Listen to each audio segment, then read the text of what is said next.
Going from getting denied for a $300 credit card to building an 800 plus credit score that gets me approved for anything. Today, I'm sharing the exact 7-step blueprint that transformed my credit fast. Strategies that most credit experts never talk about. In fact, one of these techniques helped me boost my score by 65 points in just 30 days. And these steps work. I've seen thousands of my subscribers go from credit denial to credit freedom. And the best part, you can start using them right now, even if your score is in the 500s like mine was. This is the blueprint that I wish I had when I started. It's practical, easy to follow, and packed with strategies to boost your credit score and open doors. Now, I know what you might be thinking. This sounds complicated and I don't have time or resources for that. But here's the thing, you can apply this blueprint without spending a lot of time, money, or having perfect credit to start. Some of these strategies will make a huge difference right away, and others will build momentum over time. Now, let's start with a simple habit that can prevent the biggest credit mistake that most people make. It's something that only takes a few minutes to set up, but can save you years of frustration. The first and most important habit to master is this. Set up Autopay on every single one of your accounts, because payment history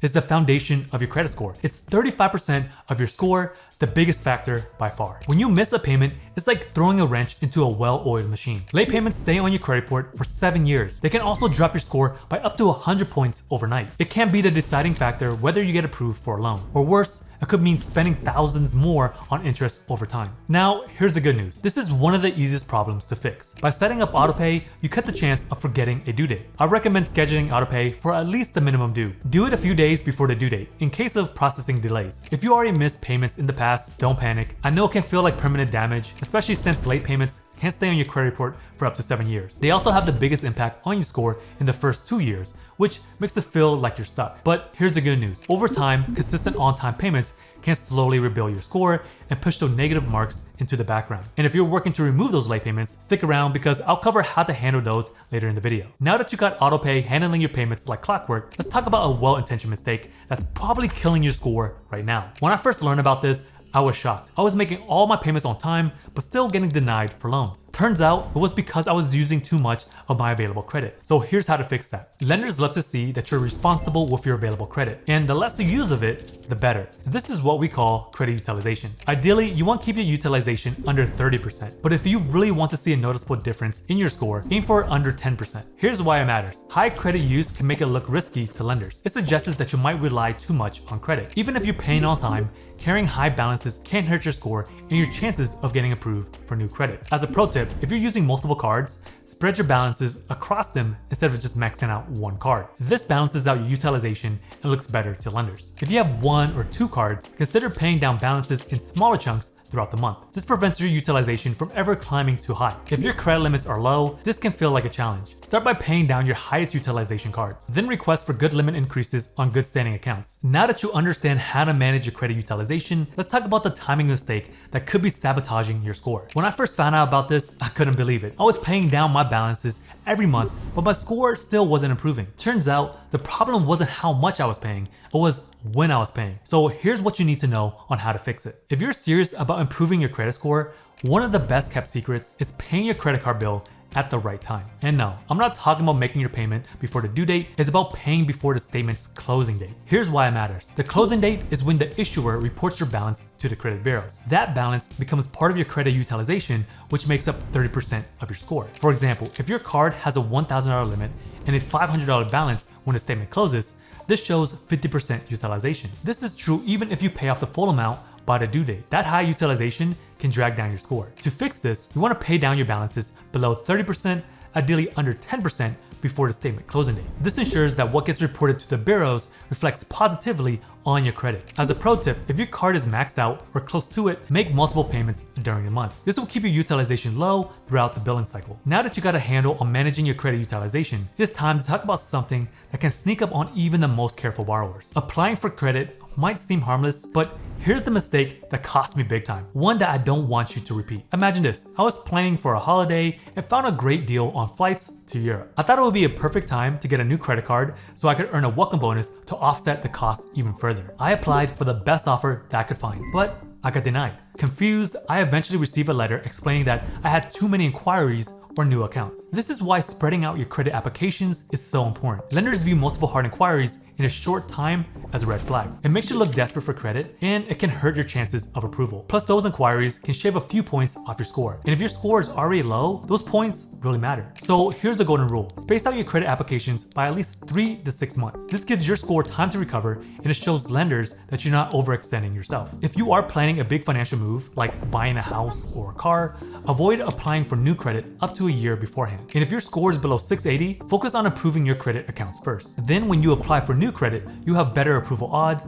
and lower interest rates. Timing your applications is key, but there's something else that lenders look at that's just as important. Lenders love to see a well-rounded borrower. This means managing different types of credit, like revolving accounts, so think credit cards, and installment loans, such as car loans, mortgages, or even credit builder loans. Having a variety of credit shows lenders that you can manage different types of accounts responsibly. A diverse credit profile not only boosts your score, but also improves your chances of getting approved for future loans and credit cards. Take my brother as an example. The first time that he applied for a car loan, he couldn't get approved without a cosigner, someone that the lender could rely on in case he missed payments. My brother was considered high risk because he was new to credit and didn't have any experience with loans. Luckily, things worked out. He followed all of the right steps, made his payments on time, and built a solid credit history. When he sold his car to upgrade to another, he had no problems getting approved for a new auto loan all on his own. That's the power of having history and diversity in your credit profile. If you're new to credit or made some credit mistakes in the past, this can be a powerful way to rebuild. If you only got credit cards, then consider adding credit builder loans. These are great for showing that you can manage credit without taking on unnecessary risks. As a pro tip, keep your older accounts open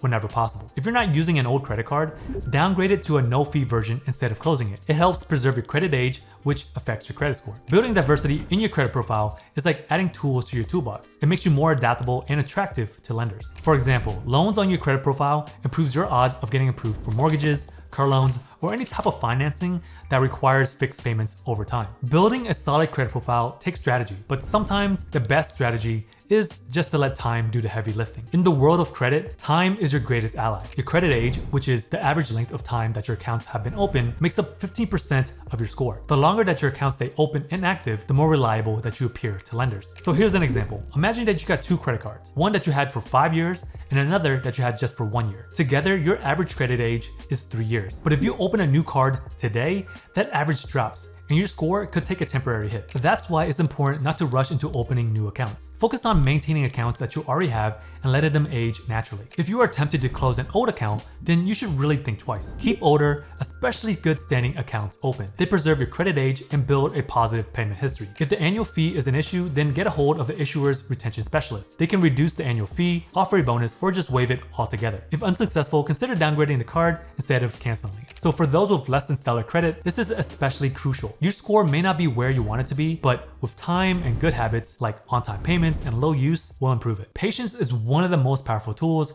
in building your credit, but waiting alone isn't enough. You need to stay proactive too. I learned this the hard way. Years ago, I thought I was doing everything right, making my payments on time, keeping my accounts open, but my score wasn't moving like I expected. It wasn't until I started checking my credit reports regularly that I realized the problem. There were errors that were holding me back. Here's how you can avoid that mistake and make sure that your credit is working for you and not against you. Imagine building a house, but never checking to see if the foundation has cracks. That's exactly what it's like if you're not reviewing your credit report. Errors happen and fraud is more common than you think. This is how I stumbled upon credit repair. There were errors on my profile that were holding my scores back. If I never reviewed my credit reports, I would never know about these. By law, you're entitled to a free credit report by each one of the major credit bureaus, Experian, TransUnion, and Equifax, every single week. You can access these at annualcreditreport.com. If you haven't checked yours yet this year, make it a top priority. So here's what to look for. You want to look for errors, which is incorrect balances, duplicate accounts, or payments that are marked late when they weren't. Next is fraudulent accounts. Accounts or inquiries that you don't recognize or they don't belong to you. And third are delinquencies. You want to double check that old negative marks are removed when they are supposed to be. I recommend setting up a reminder to pull your report every 6 months. This way, you're keeping tabs on your credit year-round. If you found an error or something suspicious, then you need to move fast. Dispute inaccuracies with the credit bureaus directly. And for added protection, consider setting up fraud alerts or credit monitoring through your bank or a trusted service. Now that you're monitoring your credit, let's talk about what if you do find negative marks like late payments, charge-offs, or collections. These might feel like a weight dragging your score down, but the good news is is that you can take action to fix them. If you have late payments, you can negotiate with creditors to remove them after consistent on-time payments. If you got collections, then you might be able to settle them for less and ask for the agency to delete them off your record. Another route that you can take is by disputing these issues directly with the credit bureaus and have them completely wiped off. My channel has many resources to help you, but if you're short on time, my software Credit Rehab Pro can help. It is designed to make credit repair simple with step-by-step instructions, templates for disputes, and strategies to handle every negative mark. You have the tools to start cleaning your credit today. In just 30 days, Audrey used our software to remove 3 charge-offs. Her score finally reached the 700s. If you want results like this, scan the QR code here or check out the link in the description to start fixing your credit today.